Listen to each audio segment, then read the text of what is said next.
ආයුබෝවන් දරුවනේ අද අපි ඔබට කතා කරන්න බලාපොරොත්තු වෙන්නේ අධ්‍යයන පොදු සහතික පත්‍ර සාමාන්‍ය පෙළ විභාගයේ 2020 ගෘහාර්ථික විද්‍යාව විෂය යටතේ පැවැත් වූ පළවෙනි ප්‍රශ්න පත්‍රයේ පිළිබඳව පිළිතුරු සාකච්ඡා කරන්න තමයි බලාපොරොත්තු වෙන්නේ. එතකොට අපි බලමු පළවෙනියට අහලා තියෙන ප්‍රශ්නේ තමයි පහත දැක්වෙන සීනි වර්ගයේ අතුරෙන් ඩයිසැකරයිඩය කුමක්ද කියලා අහනවා.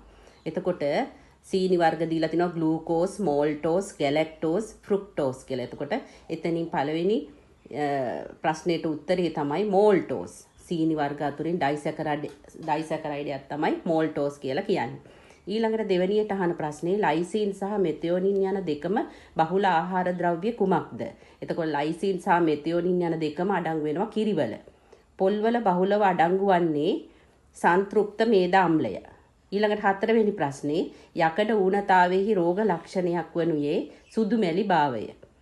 ඊළඟට ශරීරයට කැල්සියම් අවශ්‍ය වනුයේ කුමන කෘත්‍යයන් සඳහාද?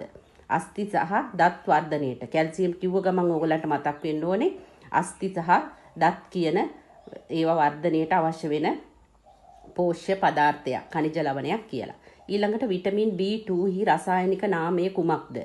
B2 හි රසායනික නාමය තමයි රයිබෝෆ්ලේවින් කියලා කියන්නේ.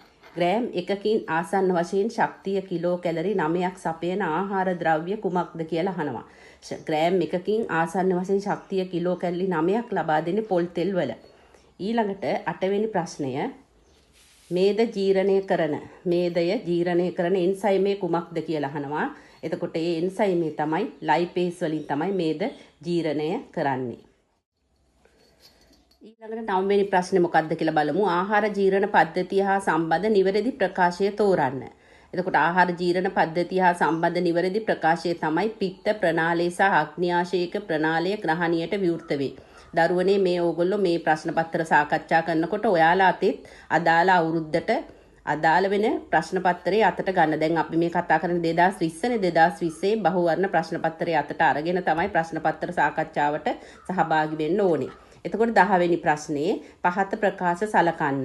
A ශක්තිය අවශ්‍යතාවයේ වැඩිය, B ප්‍රෝටීන් අවශ්‍යතාවයේ වැඩිය, C කැල්සියම් අවශ්‍යතාවයෙහි වෙනසක් නොමැත, සාමාන්‍ය කාන්තාවක හා සැසඳීමේදී ක්ෂීරණ මවක් සඳහා නිර්දේශිත පෝෂණ අවශ්‍යතා හා සම්බන්ධ නිවැරදි ප්‍රකාශය වෙනුවේ මේ වගේ ප්‍රශ්නයක් දුන්නාම දරුවනේ අපි හොඳට කියවන්න ඕනේ. සාමාන්‍ය ප්‍රශ්න පත්‍රයක ප්‍රශ්නයක් දුන්නාම ප්‍රශ්නේ 3 පාරක්වත් කියවලා තමයි අපි උත්තරේ සලකලා බලන්න යන්න ඕනේ වෙන්නේ. දැක්ක ගමන් උත්තරේ මේකයි කියලා අපි තීරණය කරන්න යන්න හොඳ නැහැ. එතකොට අපි බලමු මේ කියන ප්‍රකාශයට අනුව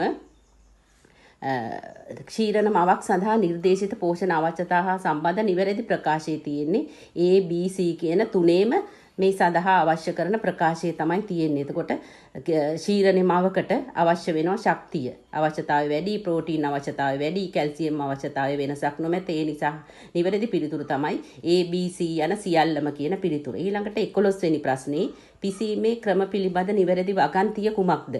තැම්බීම තෙත්තාපයෙන් පිසීමේ ක්‍රමයක් වේ. අනිත් ඒවත් එක කියවලා තමයි අපි හරි උත්තරේ තෝරගන්න ඕනේ. ඊළඟට 12 වෙනි එක වැඩිම කැලරි අගයක් සහිත ආහාර වේල ඇතුළත් වරණය කුමක්ද? බස්, කොස් ව්‍යංජනය, හාල් මැස්සම් බැදුම, වම්බොටු මෝජු. එතකොට වැඩිම කැලරි අගයක් තියෙන ආහාර ඇතුළත් වර්ණය තමයි මේ කියන ඒවා. එතකොට ඊළඟ එක අපරදිග විධිමත් ආකාරයට අනුව මේස සකස් කර ඇති නිවැරදි ක්‍රමය තෝරන්න. එතකොට අපරදිග ක්‍රමයට අනුව නිවැරදි ආකාරයට තියෙන රූප සටහන තමයි අපි තෝරන්නේ අංක 1. ඕගොල්ලන්ගේ පෙළ පොතේ ඇති ඒ පාඩම හොඳින් බලා ගන්න. ඊළඟට ආහාර ද්‍රව්‍යයක් බ්ලාන්ච් කිරීමේදී එහි ජල ප්‍රමාණය අඩු වේ. ඊළඟට වර්ණය ආරක්ෂාවේ, පෝෂණ අගය වැඩි වේ, රසය වැඩි දියුණු වේ. මේ කියන ඒවායින් බ්ලාන්ච් කරනකොට සිද්ධ වෙන්නේ වර්ණය ආරක්ෂා වීමක්. ඊළඟට අපි බලමු 15 වෙනි ප්‍රශ්නේ නිවැරදි ප්‍රකාශය කුමක්ද? වම්බොටු කැපීමෙන් පසුව සිදුවන වර්ණ විපර්යාසයේ එන්සයිමීය දුඹුරු පැහැ ගැන්වීම නිසා සිදුවන්නකි.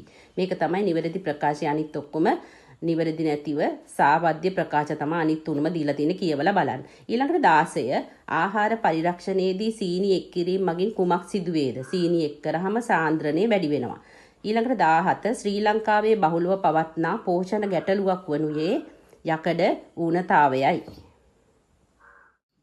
ඊළඟට බලමු අපි 18 වෙනි ප්‍රශ්නේ මොකක්ද කියලා. ස්ත්‍රී ප්‍රජනක පද්ධතිය හා සම්බන්ධ සාවද්‍ය ප්‍රකාශය තෝරන්න.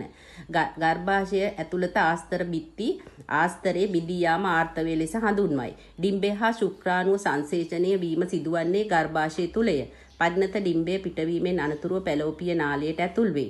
ආර්තව චක්‍රයේ ඊස්ට්‍රජන් හා ප්‍රොජෙස්ටරෝන් යන හෝමෝන මගින් පාලනය වේ. දරුවනේ ඔයාලට වාසියක් වෙලා තිනවා මේ අවුරුද්දේ 18 වෙනි ප්‍රශ්නේ. මේ සියලුම ඒවා සියල්ලම නිවැරදි. ඒ කියන්නේ මේ ඔක්කොම සාවද්‍ය ප්‍රකාශයක් තෝරන්න කියලා තියෙන්නේ. මේ ඔක්කොම නිවැරදි දේවල් තමයි දීලා තියෙන්නේ. එතකොට මේ පිළිතුරු සියල්ලම නිවැරදි කියන එකට ඔයගොල්ලන්ට ඒ පාරේදී ලකුණු ලැබිලා තියෙනවා. ඊළඟට ළමා සංවර්ධනය හා සම්බන්ධ නිවැරදි ප්‍රකාශය කුමක්ද? දරුවෙකුගේ මාස 5ේදී බර උපත් බරමින් දෙගුණයක් පමණ වේ. ඊළඟට 20 නවයෝන් වියේදී මානසික වර්ධනය හා සම්බන්ධ සාවද්‍ය ප්‍රකාශය තෝරන්න. සාවද්‍ය කියන්නේ වැරදි ප්‍රකාශය. කාලය හා දුර යන සංකල්ප අවබෝධය ආරම්භ වේ. නවයෝන් වියේ මානසික සංවර්ධනය හා සම්බන්ධ සාවද්‍ය ප්‍රකාශය තමයි කාලය හා දුර යන සංකල්ප අවබෝධය ආරම්භ වේ කියන එක. ඊළඟට 21 වෙනි ප්‍රශ්නේ නවයෝන් වියේ දරුවන්ගේ හැසිරීම පිළිබඳ නිවැරදි ප්‍රකාශය කුමක්ද?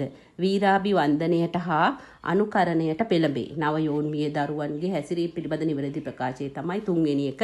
වීරාභිවන්දනයට හා අනුකරණයට පෙළඹෙයි කියන එක. ඊළඟට 22 වෙනි ප්‍රශ්නය ගර්භණී අවධියේදී වෛද්‍ය උපදෙස් අවශ්‍ය වන සංකූලතාවයකි අධිරුධිර පීඩනය.